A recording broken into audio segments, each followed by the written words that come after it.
नमस्कार. आपण ऐकतोय साखी कहे कबीर, कबीरांचे दोहे आणि त्याचं स्वैर मराठी रूपांतर. हे मराठी रूपांतर केलेलं आहे सौ मनीषाताई अभ्यंकर यांनी. आजचा आपला भाग चाललाय 293वा. प्रकरण चाललंय 50वं, उपजणिकव अंग. दोहे आज आपण घेणार आहोत 10 ते 12. प्रथम आपण 10वा दोहा ऐकूयात. भला सुहेला उतर्या पूरा मेरा भाग, राम नाव नौका गया तब पाणी पंकन लाग.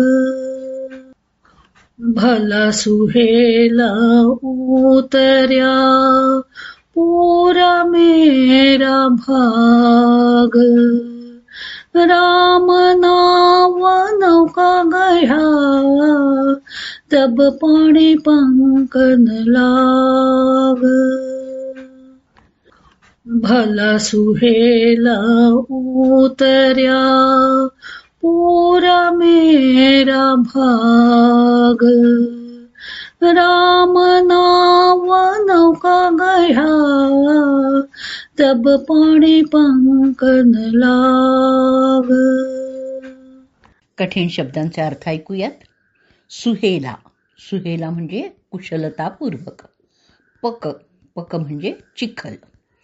दोह्याचा अर्थ ऐकूयात. माझं भाग्य मोठं आहे की मी कुशलतापूर्वक भवसागर पार केलेला आहे. रामनामाची नौका मी पकडली आहे, त्यामुळे तिला पाणी आणि चिखल अजिबात लागला नाही. कबीर आपल्या भाग्याची तारीफ करतात. त्यांनी रामनाम रूपी नौकेच्या आधारे भवसागर पार केला आहे. सर्वसामान्य माणसं भवसागरात बुडून जातात, कारण भवसागरातील पाणी अथांग आहे. एकट्याने स्वतःच्या बाहुबळावर पार करणं अतिशय अवघड असतं. तसंच त्यात काम, क्रोध, विषयरूपी चिखलही असतो. त्या विषयपंकात मनुष्य खोल आत आत अडकत जातो. त्यातून त्यासाठी तरणारी नौकाच त्याला पकडावी लागते, आणि ती नौका म्हणजे रामनाम आहे.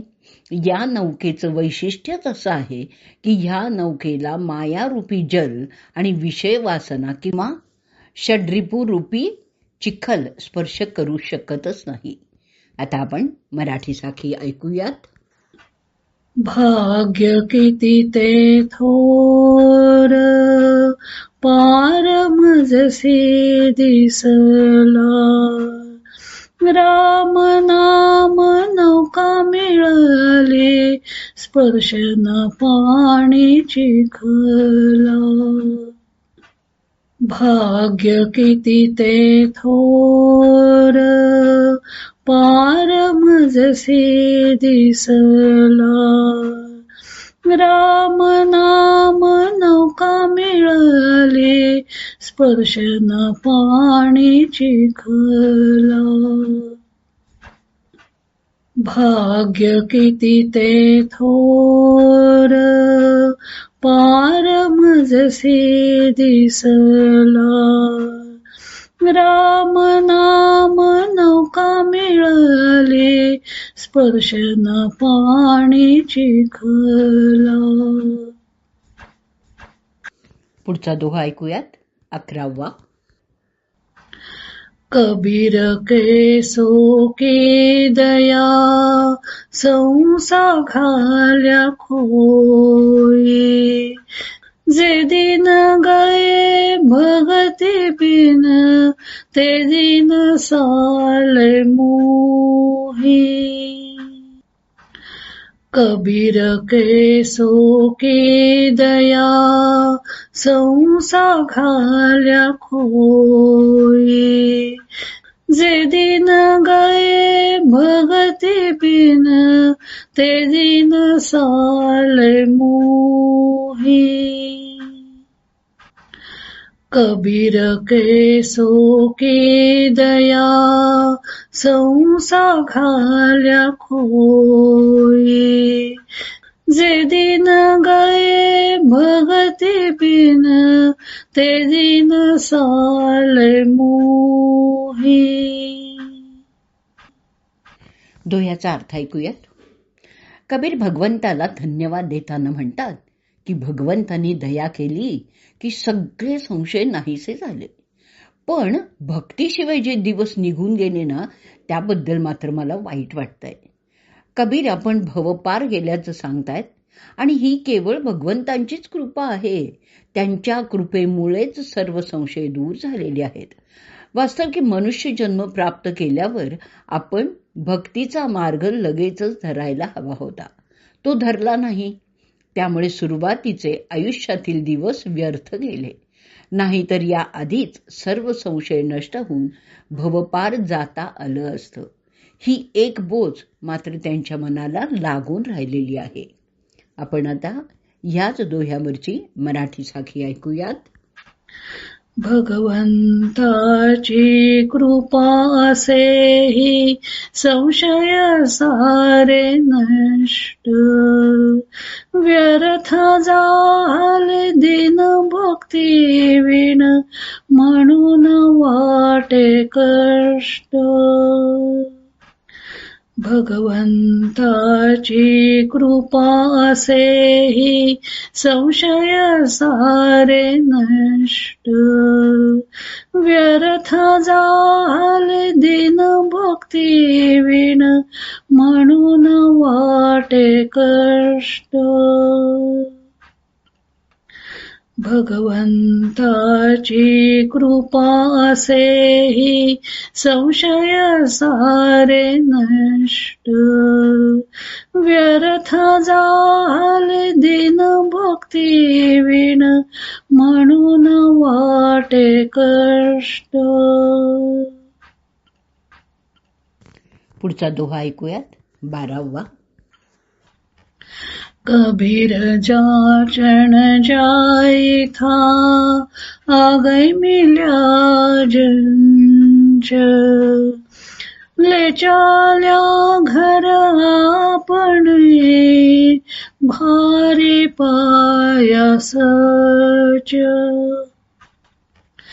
कबीर जाचन जाई था आ गई मिल्या जंच, ले चाल्या घर आपणे भारी पायासच.